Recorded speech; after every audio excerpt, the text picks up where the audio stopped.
Ticket days చూస్తే BRS ప్రభుత్వ హయాంలో ప్రతిపక్ష నేతల ఫోన్ ట్యాపింగ్ చేశారనే ఆరోపణలు ఎదుర్కొంటున్న SIB DSP D Praveen Praneeth ను తాజాగా రాజన్న సిరిసిల్ల జిల్లా పోలీస్ హెడ్ క్వార్టర్స్ లో పంజగుట్ట పోలీసులు అరెస్ట్ చేశారు. రాష్ట్రంలో ఎన్నికల ఫలితాలు వెలువడిన వెంటనే స్పెషల్ ఇంటెలిజెన్స్ బ్రాంచ్ కార్యాలయంలో నిఘా కెమెరాలు పనిచేయకుండా చేసి ఆఫీసులో హార్డ్ డిస్క్ ధ్వంసం చేసిన కేసులో ప్రణీత్ రావు కీలక నిందితుడిగా ఉన్నారు. అయితే ఇటీవలే అధికారంలోకి వచ్చిన సర్కార్ ఆయనను విధుల నుంచి సస్పెండ్ చేసింది. అదేవిధంగా ప్రణీత్ రావుతో పాటు ఈ కేసులో సంబంధం ఉన్న ఇతరులపై చర్యలు చేపట్టాలని అడిషనల్ ఎస్పీ రమేష్ ఇచ్చిన ఫిర్యాదు మేరకు పంజగుట్ట పోలీసులు కేసు నమోదు చేశారు. ఇక ఈ మేరకు ఆయనపై ఐపీసీ సెక్షన్ 409, 427, 201 తో పాటు ఐటీ యాక్ట్ సెక్షన్ 65, 66, 70 ప్రకారం పోలీసులు పలు కేసులు నమోదు చేశారు.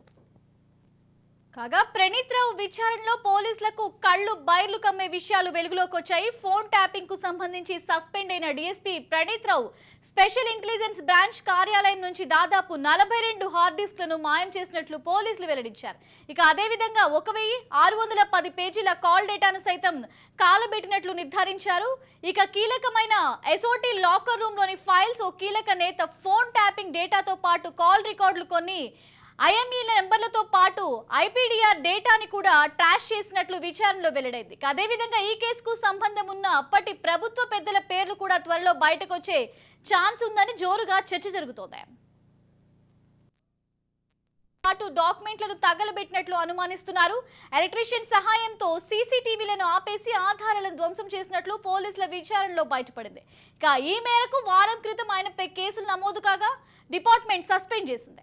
సస్పెండ్ కావడంతో ప్రస్తుతం ప్రణీత్ రావు సిరిసిల్ల జిల్లా హెడ్ క్వార్టర్స్ లో ఉన్నారు. అయితే మాజీ ఐపీఎస్, మాజీ ఇంటెలిజెన్స్ ప్రభాకర్ రావు అండ చూసుకునే ప్రణీత్ రావు అనధికార కార్యక్రమాలకు పాల్పడినట్లు ఆరోపణలున్నాయి. ఇక ప్రభాకర్ రావు తన బంధువు కావడంతో ఆయన అండతోనే ఇలా చేశారనే విమర్శలు వెలువెత్తుతున్నాయి. బీఆర్ఎస్ ప్రభుత్వ హయాంలో ప్రతిపక్ష నేతల ఫోన్ ట్యాపింగ్ చేశారనే ఆరోపణలు ఎదుర్కొంటున్న ఎస్ఐబి డీఎస్పీ డి ప్రణీత్ రావును తాజాగా రాజన్న సిరిసిల్ల జిల్లా పోలీస్ హెడ్ క్వార్టర్స్ లో పంజగుట్ట పోలీసులు అరెస్ట్ చేశారు.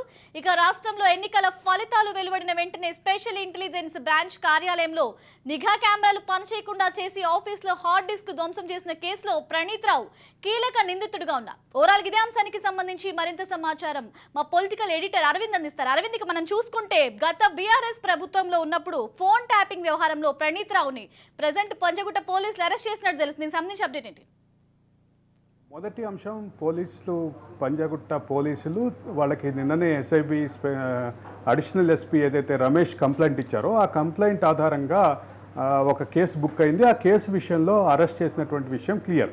అయితే ఆయన అరెస్ట్ చేసినప్పటికీ, ప్రస్తుతానికి అదుపులోకి తీసుకున్నప్పటికీ, ప్రస్తుతానికి సమగ్రమైనటువంటి విచారణ, కొంత ప్రాథమికమైనటువంటి సమాచార సేకరణ, ఆయన కన్ఫెషన్ స్టేట్మెంట్, వీటికి సంబంధించినటువంటి సిరిసిల్ల పోలీస్ హెడ్ క్వార్టర్స్లోనే దానికి సంబంధించిన ప్రాసెస్ జరుగుతోంది.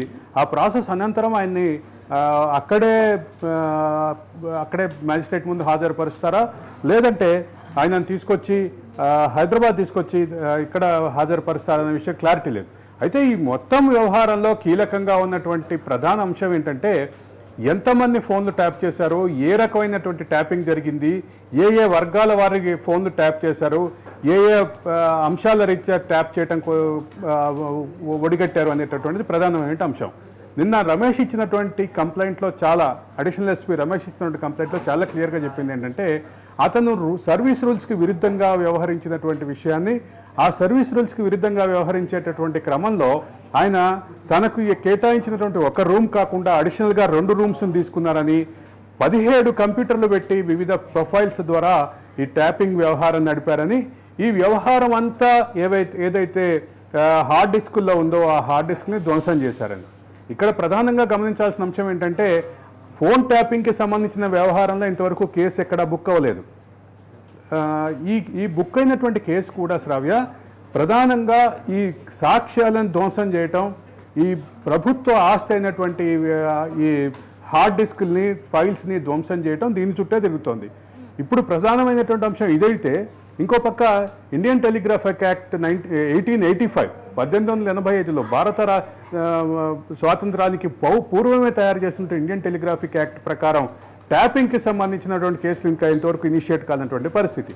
ఇప్పుడు మనకి ప్రాథమికంగా చూస్తే ఇప్పుడున్నటువంటి సెక్షన్లన్నీ ఆయన అధికార విధి నిర్వహణ మేరకు ఉన్నటువంటి మెయింటైన్ చేయాల్సినటువంటి ప్రభుత్వ డేటాని దుర్వినియోగపరచడం, అదే సందర్భంలో దాన్ని ధ్వంసం చేయటం, దానికి సంబంధించినటువంటి ఐటీ యాక్టు, వీటి చుట్టే ప్రస్తుతం తిరుగుతున్నటువంటి పరిస్థితి ఉంది. పీడీపీపీ యాక్ట్ అంటే పబ్లిక్ ఆస్తి అయినటువంటి డాక్యుమెంట్స్ని ధ్వంసం చేయటం, పబ్లిక్ ఆస్తి అయినటువంటి హార్డ్ డిస్క్ని ధ్వంసం చేయటం, దీనికి సంబంధించినటువంటి వ్యవహారంలోనే కీలకంగా జరుగుతుంది. అసలు ఇప్పుడు ఒరిజినల్ కేసులు మొదలయ్యేటటువంటి అవకాశం ఉంది. శ్రావ్య, అరవింద్, మనం చూసుకుంటే ఇక తెరపైకైతే ప్రణీత్ రావు పేరు వస్తుంది, కానీ ఇక తెర వెనక విషయాలకు వస్తే ముందైతే ఆయన కనిపిస్తున్నారు. ఇక తెర వెనక విషయానికి వస్తే ఇక ప్రభాకర్ రావు అయినా అటు భుజంగరావు అయినా ఇక వీళ్ళకి తోడు యాంకర్ సాంబశివరావు, ఈయన గురించి మనం మాట్లాడుకుంటూనే ఉన్నాం. ఈ మధ్యలో సంగతి ఏంటి? అయితే వీళ్ళ వెనకాల ఈ ఫోన్ ట్యాపింగ్ వ్యవహారాల్లో వీళ్ళకి సంబంధించి అప్డేట్ ఏంటి? అంటే దీంట్లో ఫోన్ ట్యాపింగ్ వ్యవహారంలో మొదటి నుంచి మనం మాట్లాడుతున్నట్టుగానే దీనికి సంబంధించి రాజకీయ నాయకులు మాత్రమే కాదు, ఈ ఫోన్ ట్యాపింగ్ వ్యాపారస్తులు ఉన్నారు, మరొక పక్క జర్నలిస్టులు, ఉద్యమకారులు ఉన్నారు, న్యాయవాదులు ఉన్నారు. వీళ్ళందరితో పాటు వీళ్ళందరికీ సంబంధించినటువంటి ఫోన్ ట్యాపింగ్ వ్యవహారాలన్నీ ఏవైతే హార్డ్ డిస్క్లో ఉన్నాయో ఆ హార్డ్ డిస్క్లే ధ్వంసం చేయబడినాయి, ఎక్స్టర్నల్ హార్డ్ డిస్క్లో ఉన్నాయో ఆ ఎక్స్టర్నల్ హార్డ్ డిస్క్లే ధ్వంసం చేయబడినాయి. అయితే ఇక్కడ ఈరోజు మొదలైనటువంటి విచారణ ఏదైతే ఉందో, పోలీసులు ఇప్పుడు అదుపులోకి తీసుకొని విచారణ చేస్తున్నటువంటి సందర్భంగా ప్రణీత్ రావు చెప్పేటటువంటి పేర్లు కీలకంగా ఉండేటటువంటి పరిస్థితి ఉంది. అయితే ఎక్కడ అనుమానం లేదు, వ్యాపారవేత్తల్ని కొందరిని టార్గెట్ చేస్తూ ఇప్పుడు మనం మాట్లాడుకుంటున్నటువంటి సాంబశివరావు కానీ, భుజంగరావు కానీ, అదే సందర్భంలో ముఖ్యంగా ఐజీ ఇంటెలిజెన్స్గా ఉన్నటువంటి ప్రభాకర్ రావు కానీ, వీళ్ళందరి వ్యవహార శైలి మీద ఉన్నటువంటి తలెత్తుతున్నటువంటి ప్రశ్నలు కానీ, ఆరోపణలు కానీ, వీటన్నిటికీ పరిష్కారం, వీటన్నిటికీ పూర్తి క్లారిటీ వచ్చేది సమగ్రమైనటువంటి విచారణతోటి మాత్రమే. సమగ్రమైనటువంటి విచారణ ఈరోజు మొదటడుగు పడింది అనేది మనం చూడాలి. రెండోది, అసలు కీలకంగా నేను ఇందాక చెప్పినట్టుగానే అసలు ప్రధానమైనటువంటి నేరానికి సంబంధించినటువంటి కేసు ఇంతవరకు ప్రారంభం కాలేదు. శ్రావ్య, చాలా క్లియర్గా చెప్తున్నాను, ప్రధానమైనటువంటి ఫోన్ ట్యాపింగ్ ఆరోపణలకు సంబంధించిన కేసు ఇంతవరకు ఎక్కడా ప్రారంభం కాలేదు. దానికి సంబంధించిన సాక్ష్యాల్ని ధ్వంసం చేయటం మీద మాత్రమే కేసు, ఇప్పుడున్నటువంటి కేసు నడుస్తున్నటువంటి పరిస్థితి. ఇప్పుడు అదే అంశం మీద కేసు బుక్ అయింది. అదే అంశం మీద ఈరోజు ఆయన అదుపులోకి తీసుకొని ప్రశ్నిస్తున్నారు. మరి కాసేపట్లో ఆయన అదుపులోకి తీసుకున్నట్టు ప్రశ్నిస్తున్నటువంటి కార్యక్రమం అయిపోయి మ్యాజిస్ట్రేట్ ముందు హాజరుపరచడం, ఆ మ్యాజిస్ట్రేట్ ముందు హాజరుపరిచే క్రమంలో జరిగేటటువంటి ఫార్మాలిటీస్ ఇవన్నీ కూడా ఈరోజు పూర్తి చేస్తారా లేదా అనేది కూడా క్లారిటీ లేనటువంటి పరిస్థితి ఉంది. ఇది ప్రస్తుతం ఉన్నటువంటి పరిస్థితి. అయితే సాంబశివరావు కానీ, మరోపక్క భుజంగరావు కానీ, మరోపక్క ప్రభాకర్ రావు కానీ, వీళ్ళందరి వ్యవహారాలకి సంబంధించినటువంటి పూర్తి క్లారిటీ ప్రణీత్ రావు నుంచి పోలీసులు రాబట్టేటటువంటి అంశాలు చుట్టే ఆధారపడినటువంటి పరిస్థితి. ఇప్పటికే మనం చూసుకుంటే ఇక ఇండియన్ టెలిగ్రామ్ యాక్ట్ కింద కూడా ప్రస్తుతానికి ప్రణీత్ రావు మీద కేసు నమోదైంది. ఇక ఫర్దర్ గా సాంబశివరావు అయినా, అటు భుజంగరావు అయినా, లేదంటే ప్రభాకర్, వీళ్ళ మీద ఎటువంటి కేసులు నమోదయ్యే అవకాశం? ఇప్పటి కోర్టు చేయలేదు. ఇప్పుడు సాక్ష్యాలని ధ్వంసం చేసినటువంటి కేసు, ప్రభుత్వ అధికారిగా అతనికి ఉన్నటువంటి ఏదైతే ఉద్యోగ నిర్వహణలో బాధ్యంగా వచ్చేటటువంటి డేటాని దుర్వినియోగం పరిచిన కేసు, దీంతోపాటు ఐటీ యాక్టు, పీడీపీపీ యాక్టు, ఇవేది ఉన్నాయి తప్ప ఇప్పటివరకు ఇండియన్ టెలిగ్రాఫిక్ యాక్ట్ కేసు ఇంకా నమోదు కాలేదు. అది ఇంకో కేసుగా నమోదవుతుందనేది భావిస్తున్నటువంటి పరిస్థితి. ఇవాళ ప్రస్తుతం ఉన్నటువంటి ఆరోపణలు ఏవైతే ఉన్నాయో ఇవి ఇప్పుడు ఏదైతే కేసు బుక్ అయిందో ఈ కేసుకు సంబంధించిన సెక్షన్లు అన్నీ చూస్తే ప్రభుత్వాధికారిగా అతని బాధ్యత నిర్వహణ, ఆ క్రమంలో వచ్చినటువంటి డేటాని హోల్డ్ చేసినటువంటి ఏవైతే ఫైల్స్ ఉన్నాయో వాటిని ధ్వంసం చేయటం, అందుకు అతను ఎంచుకున్నటువంటి మార్గం, వీటి చుట్టే తిప్పుతున్నారు తప్ప ఇంకా ప్రధానమైనటువంటి కేసు ఏదైతే ప్రధానమైన క్రైమ్ ఉందో ఫోన్ ట్యాపింగ్కి సంబంధించి దాని మీద ఇంకా కేసు బుక్ అవునటువంటి పరిస్థితి ఉంది. అది చాలా తీవ్రమైనటువంటి సెక్షన్గా చెప్తారు. అంటే ఇండియన్ టెలిగ్రాఫిక్ యాక్టు బ్రిటిష్ ఇండియాలో వచ్చినటువంటి టెలిగ్రాఫిక్ యాక్ట్. అది ఆ యాక్ట్ ఏదైతే ఉందో 1885లో 1885లో వచ్చినటువంటి ఆ యాక్టు, దానికి వచ్చినటువంటి అడ్వాన్స్డ్ సవరణలు, వీటన్నిటినీ చాలా పటిష్టమైనటువంటి యాక్ట్గా చెప్తారు. అంటే బ్రిటిష్ ఇండియాలో ఉన్నటువంటి 2 యాక్ట్స్ చాలా బలమైనటువంటి యాక్ట్స్గా చెప్తారు. అది పబ్లిక్ డొమైన్లో ఉండేటటువంటి వాళ్ళ మీద పెట్టేటటువంటి రైల్వేస్ యాక్ట్ ఈ రెండు చాలా బలమైనటువంటి యాక్ట్స్గా చెప్తారు. వీటితో పాటు ఏదైతే రాజద్రోహం ఇట్లాంటి కొన్ని కేసులు ఉన్నప్పటికీ, కొన్ని సెక్షన్స్, కొన్ని ప్రత్యేకమైనటువంటి చట్టాలు ఉన్నప్పటికీ ఈ రెండు చట్టాలు మామూలు ప్రజల విషయానికి వచ్చేసరికి ఇవి రెండు చాలా తీవ్రమైనటువంటి చట్టాలుగా చెప్తారు. ఈ ఇండియన్ టెలిగ్రాఫిక్ యాక్ట్ ఏదైతే చెప్తుందో ఆ ప్రకారం కనుక కేసు బుక్ అయితే వీళ్ళపైన మరింత కఠినమైనటువంటి కేసుగా భావించాల్సినటువంటి పరిస్థితి ఉంది. ఇప్పుడు ఈ పేర్లు మనం అనుకుంటున్న పేర్లు దీనికి సంబంధించినటువంటి ప్రాథమిక ఆధారాలు కూడా దొరుకుతున్నాయి కాబట్టి వీళ్ళందరి మీద ఆ రకమైనటువంటి కేసులు వచ్చేటటువంటి అవకాశం అయితే కనిపిస్తోంది. ఇక చూసుకుంటే ఇక ప్రణీత్ రావుని ముందు పెట్టుకుని ఈ వ్యవహారాలు నడిపించిన సాంబశివరావు అయినా, భుజంగరావు అయినా, ప్రభాకర్ వీళ్ళ మీద ఎన్ని రోజులు అంటే ఇప్పటికీ వ్యవహారాలు ఆల్మోస్ట్ ఈయన వెనకాల వాళ్ళు ఉన్నారనే చర్చ అయితే ముందుకు సాగుతూనే ఉంది. దీనికి సంబంధించి ఎప్పుడు కేసులు నమోదయ్యే అవకాశం ఉంది? ఆల్రెడీ ప్రణీత్ రావుని అరెస్ట్ చేశారు కాబట్టి వీళ్ళని ఎప్పుడు అదుపులో తీసుకునే ఛాన్స్? ప్రణీత్ రావు ఇచ్చేటటువంటి వాంగ్మూలం ఆధారంగా, ప్రణీత్ రావు ఇచ్చేటటువంటి స్టేట్మెంట్, రిటర్న్ స్టేట్మెంట్ ఆధారంగా ఫర్దర్గా కేసులు బయటకు వచ్చేటటువంటి అవకాశం ఉంది.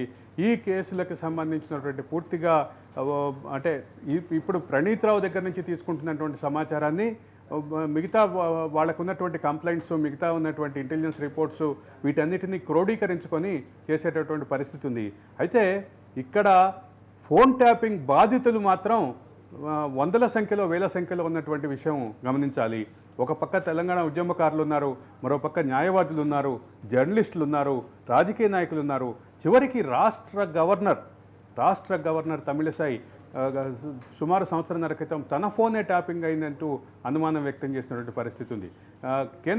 కేంద్ర హోంశాఖ సహాయ మంత్రిగా ఉన్నటువంటి అప్పటి హోంశాఖ సహాయ మంత్రిగా ఉండి ఆ తర్వాత టూరిజం శాఖ మంత్రిగా ఉన్నటువంటి కిషన్ రెడ్డి తన ఫోన్ ట్యాప్ అయిందని అనుమానం వ్యక్తం చేశారు. బండి సంజయ్ బీజేపీ రాష్ట్ర అధ్యక్షుడుగా కరీంనగర్ ఎంపీగా ఉన్నటువంటి బండి సంజయ్ తన ఫోన్ ట్యాపింగ్ అయిందంటూ ఆరోపణలు వ్యక్తం చేశారు. ఇక ఇప్పటి ముఖ్యమంత్రి, అప్పటి పిసిసి అధ్యక్షుడు, అప్పటి మల్కాజ్గిరి ఎంపీ అయినటువంటి రేవంత్ రెడ్డి తన ఫోన్ ట్యాపింగ్ విషయంలో చాలా క్లియర్గా అనుమానాలు వ్యక్తం చేశారు. ముఖ్యంగా ఐజీ ఇంటెలిజెన్స్ ప్రభాకర్ రావుని టార్గెట్ చేస్తూ ప్రభాకర్ రావు ఉద్యోగ విరమణ జరిగినా, ఉద్యోగాన్ని వదిలేసిపోయినా కానీ వదిలిపెట్టను అంటూ ఆయన చాలా తీవ్రమైనటువంటి వ్యాఖ్యలు చేశారు. అంటే ఫోన్ ట్యాపింగ్ బాధితులుగా ఉన్నటువంటి వీళ్ళందరూ కూడా ఈరోజు ఫోన్ ట్యాపింగ్ ఆధారంగా జరిగినటువంటి మెయిన్ క్రైమ్ ఏదైతే, ప్రైమరీ క్రైమ్ ఏదైతే ఉందో దాని ఆధారంగా కేసులు బుక్ కావాలని చెప్పి కోరుకుంటున్నారు. కాబట్టి దానికి సంబంధించినటువంటి సమగ్రమైనటువంటి విచారణ తర్వాత పూర్తిగా వచ్చే అవకాశం ఉంది. అయితే ఇప్పుడు ఏదైతే డిఎస్పీ ప్రణీత్ రావు మీద విచారణ జరుగుతోందో, ప్రణీత్ రావు ఏదైతే ప్రశ్నిస్తున్నారో దానికి సంబంధించినటువంటి క్లారిటీలు మరి కాసేపట్లోనో లేదా రేపో వచ్చేటటువంటి పరిస్థితి అయితే కనిపిస్తుంది. ఆయన వాంగ్మూలం ఆధారంగా ఈరోజు ఆయన ఇచ్చేటటువంటి సంజయశీల ఆధారంగా, ఆయన ఇచ్చేటటువంటి ప్రకటన ఆధారంగా మరొక కేసు కూడా బుక్ అయ్యేటటువంటి అవకాశం అయితే ఉంది. శ్రావ్య, అరవింద్, మనం చూసుకుంటే పారిశ్రామికవేత్తలను అడ్డు పెట్టుకుని ఈ వ్యవహారాలంతా చేయడం, అటు బ్లాక్మెయిల్ చేయడం కూడా చేస్తూ వచ్చారు ప్రణీత్ రావు. అంటే గత ప్రభుత్వం, అంటే బీఆర్ఎస్ ప్రభుత్వంలో ఉన్న లోపాల వల్లే ముఖ్యంగా ప్రణీత్ రావు ఇలాంటి వ్యవహారాలు చేశారనుకోవచ్చా? ప్రణీత్ రావుకి టీఆర్ఎస్ ప్రభుత్వంలో అలుసిచ్చారని చెప్పాలి శ్రావ్య. అలుసిచ్చిన విషయాన్ని, అంటే ప్రభుత్వం ఇచ్చినటువంటి అలుసును అడ్డం పెట్టుకొని ఇప్పుడు మనం మాట్లాడుకుంటున్నటువంటి వీళ్ళందరూ కూడా ఈ పనులకు తెగబడినట్టుగా తెలుస్తోంది. నేను గత 2-3 రోజులుగా మనం మాట్లాడుతూనే ఉన్నాం. అంటే ఇద్దరు కార్పొరేట్ సంస్థల మధ్య కానీ, లేదా ఇద్దరు వ్యక్తుల మధ్య కానీ, లేదా 2 సంస్థల మధ్య కానీ జరిగేటటువంటి నగదు ట్రాన్సాక్షన్స్ లేదా కొనుగోలు అమ్మకాలని కూడా వీళ్ళు ట్రాక్ చేసి రెండు పక్షాలని బెదిరించి, 2 పక్షాలని వివిధ కేసులు పెడతామని బెదిరించి అంటే తక్కువ ధరకి కొన్ని ఆస్తుల్ని కొనుగోలు చేశారనేది కూడా ఆరోపణలు ఉన్నటువంటి విషయం వాస్తవం. శ్రావ్య, రైట్, థ్యాంక్ యూ. బీఆర్ఎస్ ప్రభుత్వ హయాంలో ప్రతిపక్ష నేతలు ఫోన్ ట్యాపింగ్ చేశారనే ఆరోపణలు ఎదుర్కొంటున్న ఎస్ఐబి డిఎస్పీ డి ప్రణీత్ రావును తాజాగా రాజన్న సిరిసిల్ల జిల్లా పోలీస్ హెడ్ క్వార్టర్స్ లో పంజగుట్ట పోలీసులు అరెస్ట్ చేశారు. రాష్ట్రంలో ఎన్నికల ఫలితాలు వెలువడిన వెంటనే స్పెషల్ ఇంటెలిజెన్స్ బ్రాంచ్ కార్యాలయంలో నిఘా కెమెరాలు పనిచేయకుండా చేసి ఆఫీసులో హార్డ్ డిస్క్ ధ్వంసం చేసిన కేసులో ప్రణీత్ రావు కీలక నిందితుడిగా ఉన్నారు. అయితే ఇటీవలే అధికారంలోకి వచ్చిన సర్కార్ ఆయనను విధుల నుంచి సస్పెండ్ చేసింది. అదేవిధంగా ప్రణీత్ రావుతో పాటు ఈ కేసులో సంబంధం ఉన్న ఇతరులపై చర్యలు చేపట్టాలని అడిషనల్ ఎస్పీ రమేష్ ఇచ్చిన ఫిర్యాదు మీదకు పంజగుట్ట పోలీసులు కేసు నమోదు చేశారు. ఇక ఈ మేరకు ఆయనపై ఐపీసీ 409, 427, 201 తో పాటు ఐటీ యాక్ట్ సెక్షన్ 65, 66, 70 ప్రకారం పోలీసులు పలు కేసులు నమోదు చేశారు.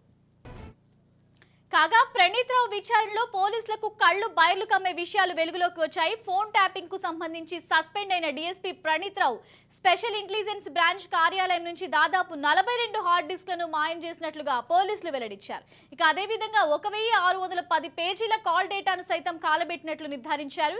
ఇక కీలకమైన ఎస్ఓటీ లాకర్ రూమ్ లోని ఫైల్స్, ఓ కీలక నేత ఫోన్ ట్యాపింగ్ డేటాతో పాటు కాల్ రికార్డులు, కొన్ని ఐఎంఈల నెంబర్లతో పాటు ఐపీడీఆర్ డేటాను కూడా ట్రాష్ చేసినట్లుగా విచారణలో వెల్లడైంది. అదేవిధంగా ఈ కేసుకు సంబంధం ఉన్న అప్పటి ప్రభుత్వ పెద్దల పేర్లు కూడా త్వరలో బయటకు వచ్చే ఛాన్స్ ఉందని జోరుగా చర్చ జరుగుతోంది.